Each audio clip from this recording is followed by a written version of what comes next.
Reserve forest లో సజ్జల సామ్రాజ్యం. దర్జాగా మామిడి, నేరేడు, టేకు సాగు. అక్కడే గెస్ట్ హౌస్లు, షెడ్ల నిర్మాణం. కాల్వలు, కుంటలు వదలని వైనం. రామకృష్ణారెడ్డి అండతో సోదరుల ఆక్రమణ. కొట్టేసిన వారు సజ్జల బినామీలని ప్రచారం. జగన్ హయాంలో సకల శాఖ మంత్రిగా పేరొందిన సజ్జల రామకృష్ణారెడ్డి సోదరులు అటవీ భూమికి ఎసరు పెట్టారు. ఎకరా 2 ఎకరాలు కాదు, ఏకంగా 42 ఎకరాల భూమి ఆక్రమించేశారు. అక్కడ దర్జాగా పండ్ల తోటలు, ఇతర పంటలు సాగు చేస్తున్నారు. అంతేకాక అటవీ భూమిలో గెస్ట్ హౌస్లు, పనివారి కోసం షెడ్లు కట్టించారు. విశ్వసనీయ సమాచారం ప్రకారం సజ్జల పేరు బయటకు రాకుండా ఆయన అండతో సోదరులు, కుటుంబ సభ్యులు అటవీ భూములను ఆక్రమించారని తెలుస్తోంది. అయితే వారంతా ఆయన బినామీలనే ప్రచారం ఉంది. గత ప్రభుత్వంలో సజ్జల సోదరులు కడప శివారు ప్రాంతంలో చేసిన ఈ అక్రమాలు తాజాగా వెలుగులోకొచ్చాయి. సజ్జల రామకృష్ణారెడ్డి కడప జిల్లావాసి. వైసీపీ హయాంలో అప్పటి సీఎం జగన్ తరువాత అన్ని ఆయనే చూసుకునేవారు. అప్పట్లో సీఎంతో పాటు సీఎస్, డీజీపీ కూడా కడప వాళ్లే. దీపం ఉండగానే ఇల్లు చక్కబెట్టుకోవాలన్న చందంగా సజ్జల సోదరులు అధికారాన్ని అడ్డుపెట్టుకుని ఏకంగా అటవీ భూమిని కబ్జా చేశారు. కాల్వలు, కుంటలు కూడా ఆక్రమించారు.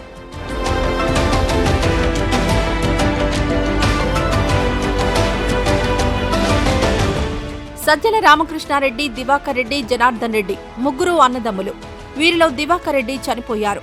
కుటుంబంలో మొత్తం పెత్తనమంతా సజ్జల రామకృష్ణారెడ్డిదేనని చెబుతారు. కడప నగర శివారులోని సీకే దిన్న రెవెన్యూ పొలంలో చిత్తూరు, కర్నూలు జాతీయ రహదారిని ఆనుకుని సజ్జల సోదరులకు భూములున్నాయి. కడప నుంచి రాయచోటి మార్గంలోని గువ్వల చెరువు ఘాట్ రోడ్డు వరకు విలువైన భూములున్నాయి.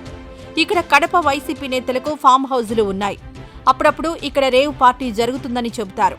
సీకే దిన్న రెవెన్యూ పొలంలోని సర్వే నంబర్ 1599, 1600/1, 2, 1601/1, 1A, 2 ఇంకా ఇతర సర్వే నంబర్లలో సజ్జల రామకృష్ణారెడ్డి సోదరుడు దివాకర్ రెడ్డి తనయుడు సందీప్ రెడ్డికి దాదాపు 130 ఎకరాలకు పైగా ఉన్నాయి. సీకే దిన్న రెవెన్యూ పొలం సర్వే నంబర్ 1629లో 11,129.33 ఎకరాల అటవీ భూమి ఉంది.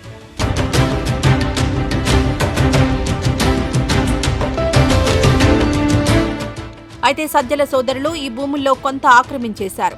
ఇక్కడ సజ్జల ఎస్టేట్కు సంబంధించి మొత్తం 206.13 ఎకరాల భూమి ఉంది.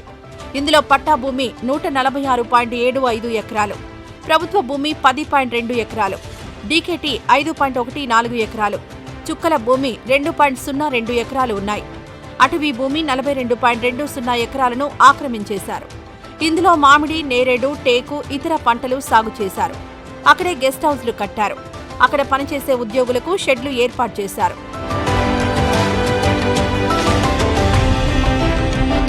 ఆ ప్రాంతానికి బయట వ్యక్తులను అనుమతించారు. సజ్జల అండతోనే కోట్ల విలువ చేసే భూములు కొట్టేశారని అంటున్నారు. సజ్జల రామకృష్ణారెడ్డి నేరుగా తన పేరు లేకుండా తన కుటుంబ సభ్యుల ద్వారా ఆక్రమించినట్లు చెబుతారు. వారు సజ్జల బినామీలనే ప్రచారం ఉంది.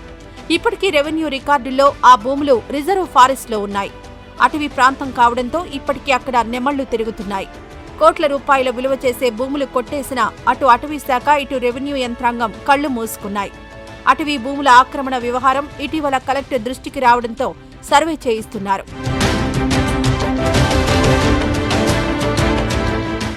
ఈ వీడియో నచ్చితే లైక్ చేయండి. అలాగే మా ఛానల్ ని ఫస్ట్ టైం కనుక చూస్తున్నట్టయితే ఇప్పుడే సబ్స్క్రైబ్ చేసుకుని పక్కనే ఉన్న గంట సింబల్ ని యాక్టివేట్ చేసుకోండి. అప్పుడే మేము పెట్టే ప్రతి వీడియో మీకు నోటిఫికేషన్ గా వస్తుంది. అలాగే ఈ వీడియో పూర్తిగా చూసినందుకు ధన్యవాదాలు.